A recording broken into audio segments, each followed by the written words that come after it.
We're all taught from a young age that good grades help you get far and that we should always be improving. But when does chasing perfection become dangerous? Famously, while shooting the film The Shining, director Stanley Kubrick had his lead actress Shelley Duvall film a single scene 127 times until she was exhausted and in tears. Duvall left dehydrated, her voice hoarse, and she would later call the whole experience deeply traumatizing. The film, however, is considered by many a cinematic masterpiece. Even Shelley Duvall went on to praise the movie. But could Kubrick have achieved the same success if he hadn't insisted on 127 takes?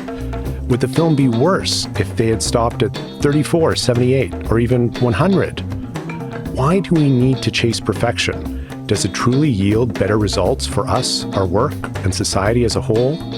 Or is it time we embrace the power of good enough? Welcome to Visiting Experts, a Rotman School podcast featuring backstage conversations on business and society with the influential scholars, thinkers, and leaders featured in our acclaimed speaker series. I'm your host, Brett Hendrie, and I'm joined today by Professor Thomas Curran to talk about his new book, The Perfection Trap: Embracing the Power of Good Enough.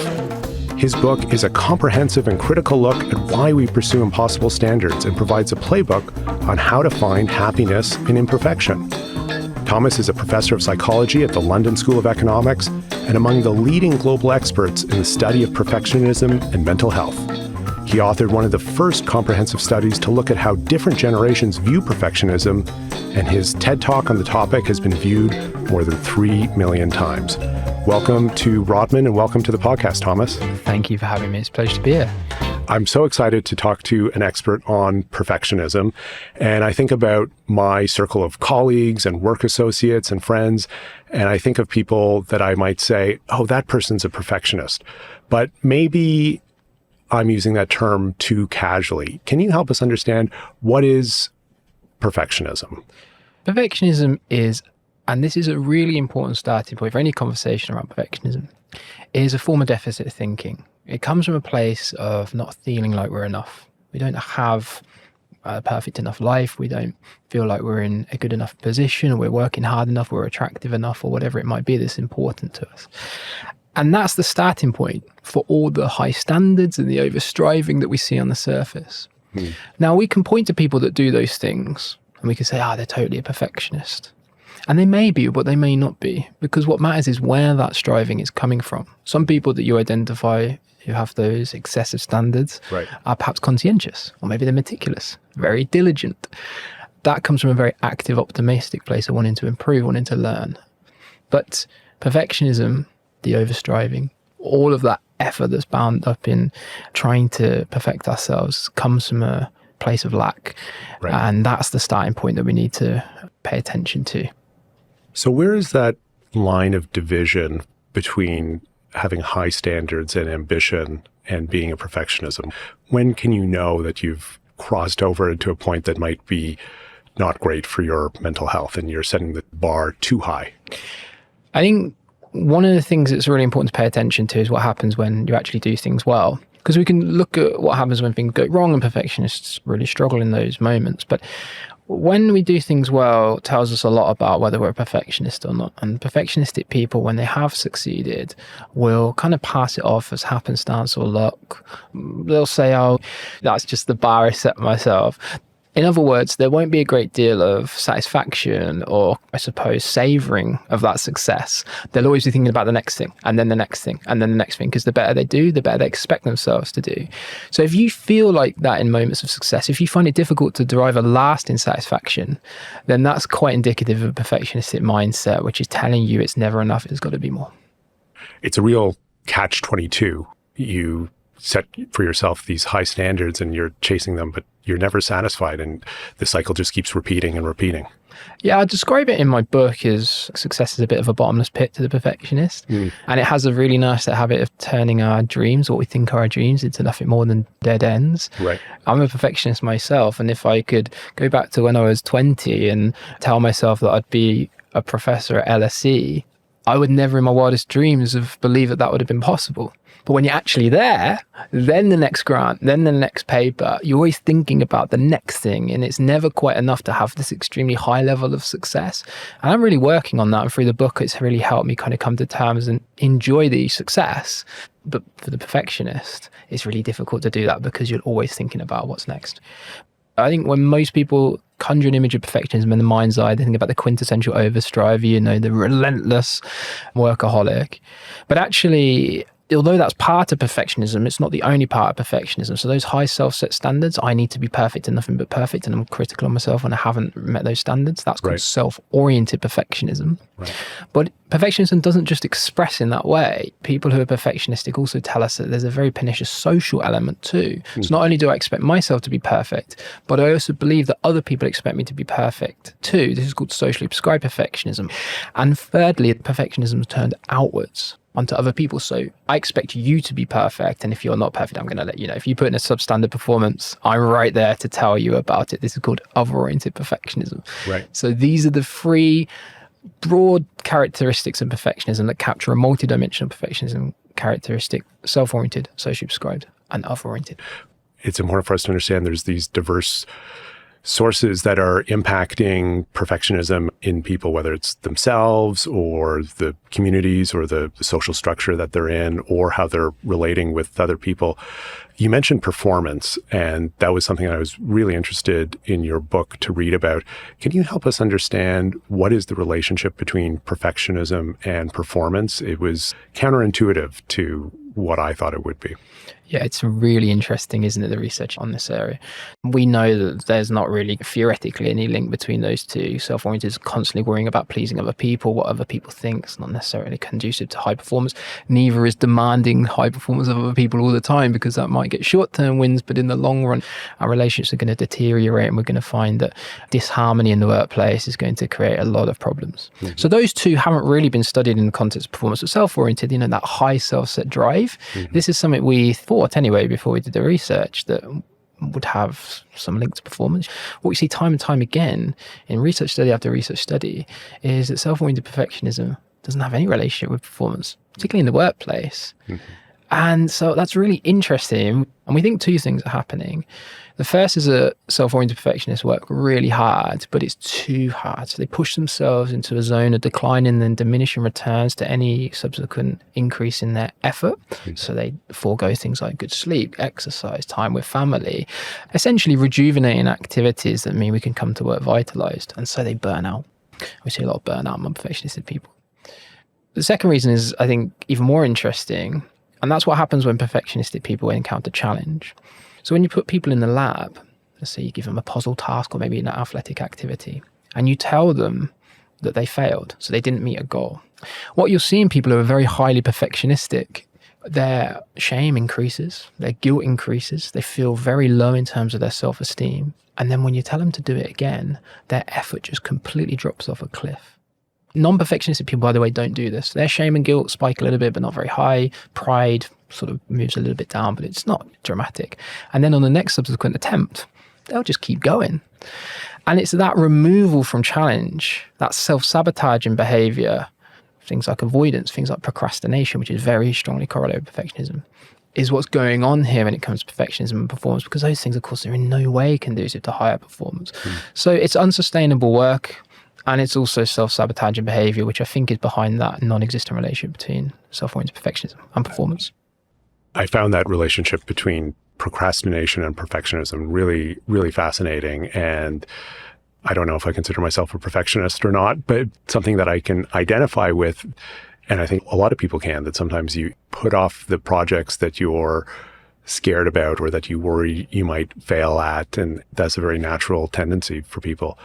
So if we have this data that positions perfectionism as something that doesn't necessarily lead to performance, how do we explain these big figures in our culture? And I'm thinking about people like Tiger Woods and Steve Jobs and people who have this aura of having perfectionistic standards and who have achieved the pinnacle of success in their fields.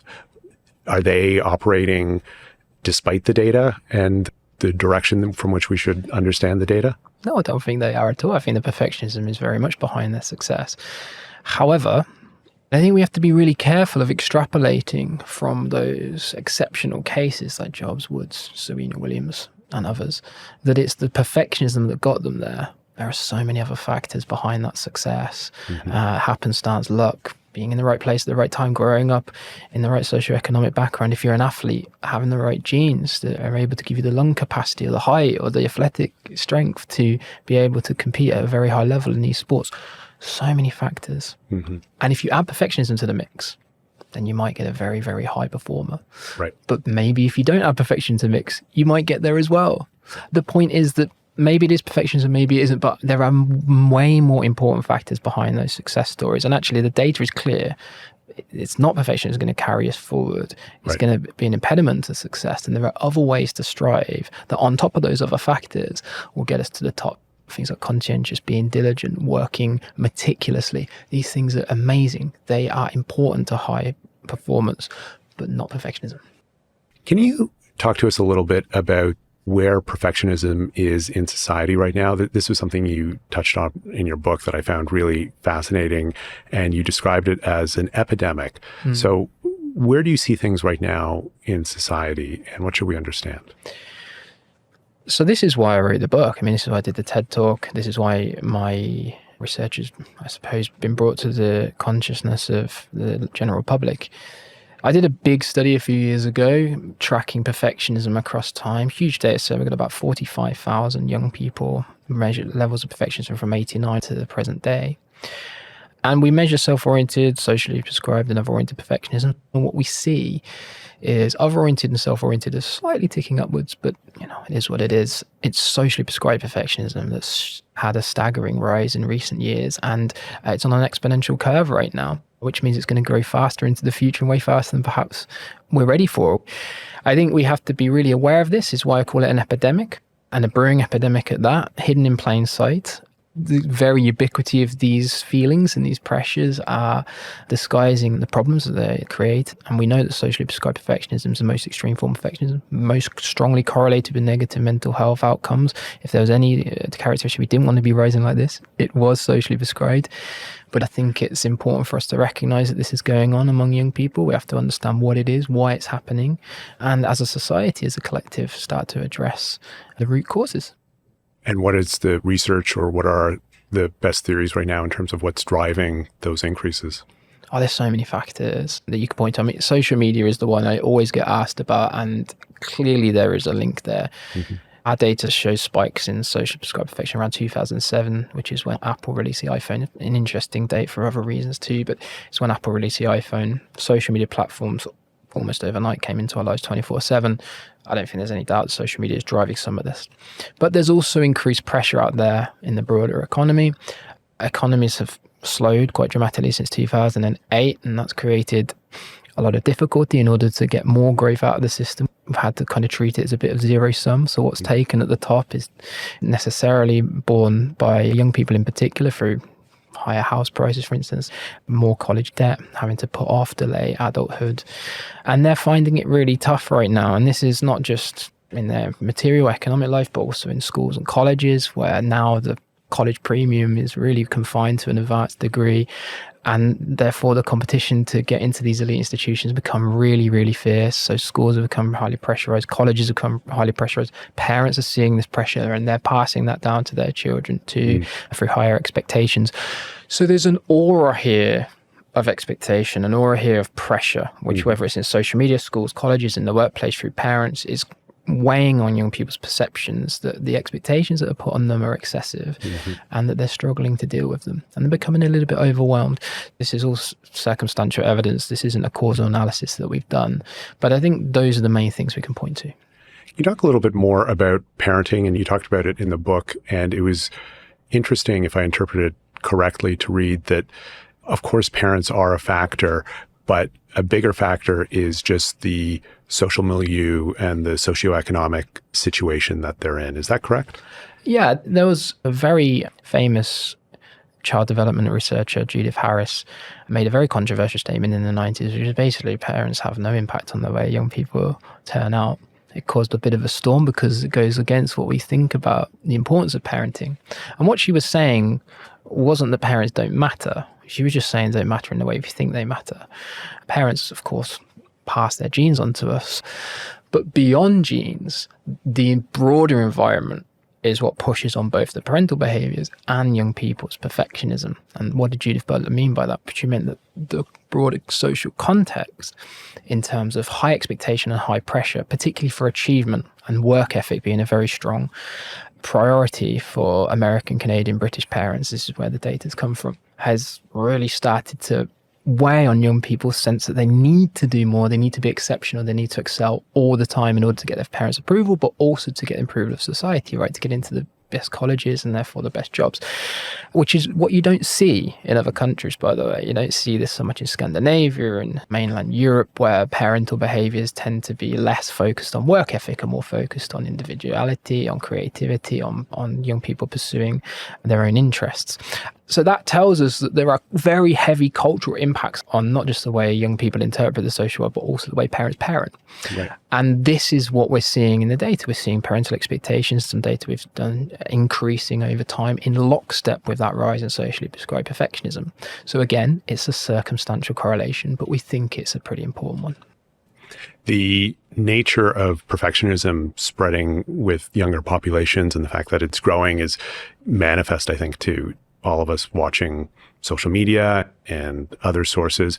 It does seem, though, and this is anecdotal, that there is a little pushback from millennials and Gen Z who don't want to be burned out at work. And there's even this phenomenon on social media of that cohort talking about acting your wage and making sure that you're only exerting effort in relation to what your compensation is.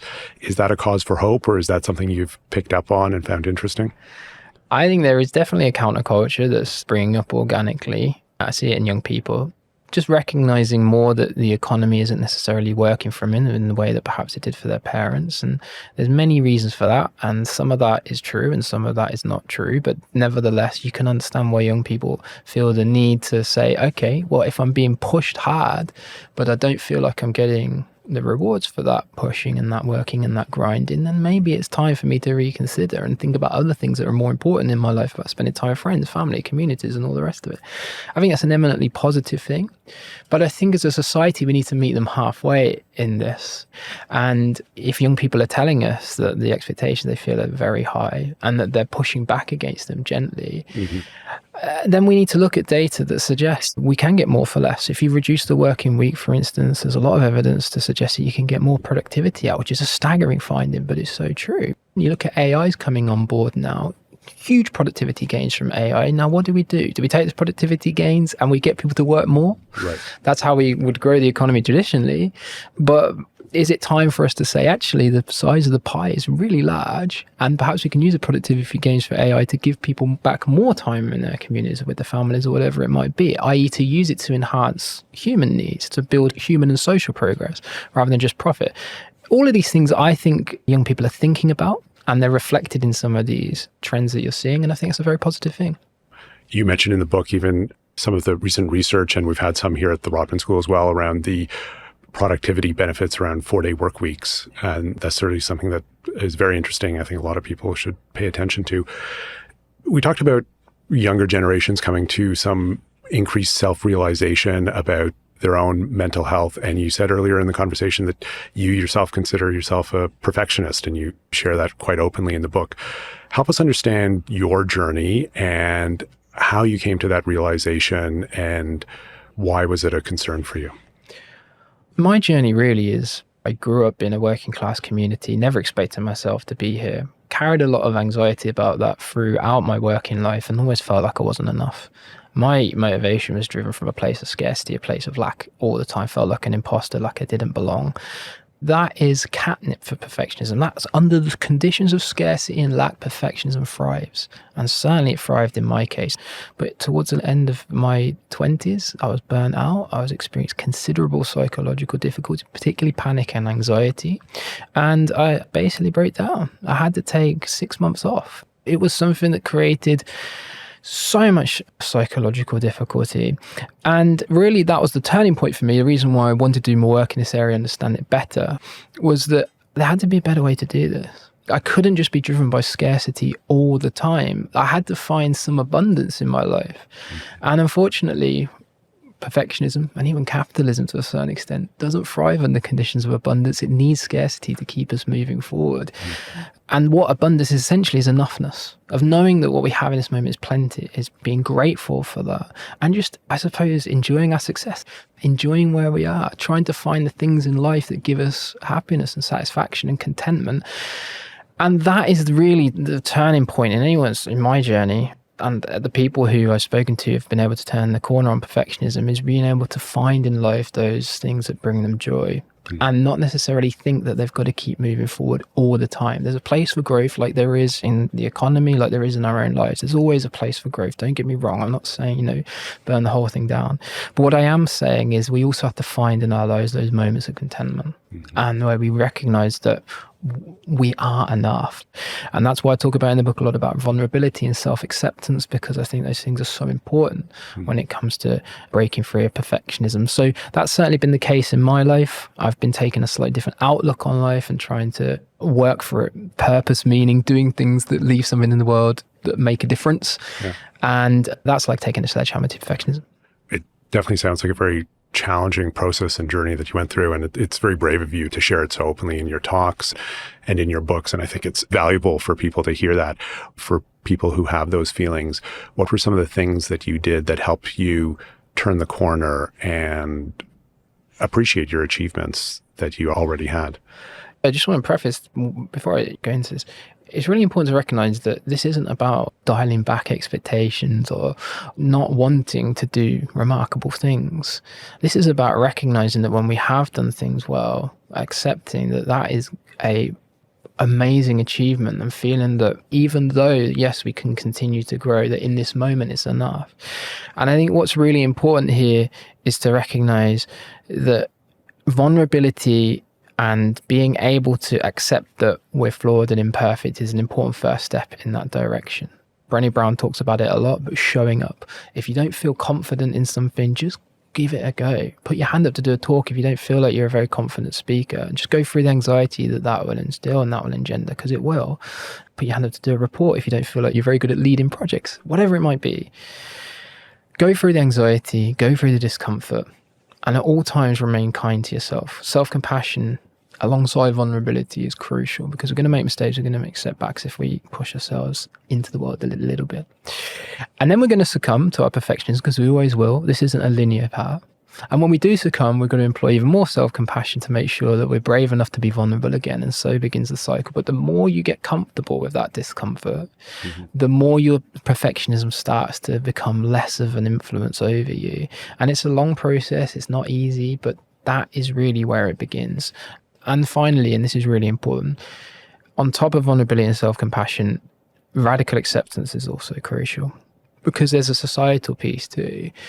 Perfectionism is pushed on us by forces in the outside world, and some of those we can't control. And if we try and perfect and push through everything, try to be the author of our own destiny at all times, when we run into heartbreak, for instance, grief, or have a health scare, whatever it might be, these things that we have no control over, it can be really difficult for us, because we feel like we just got to push through at all times, when actually what we need to do is radically accept that there are limits to the things we can control.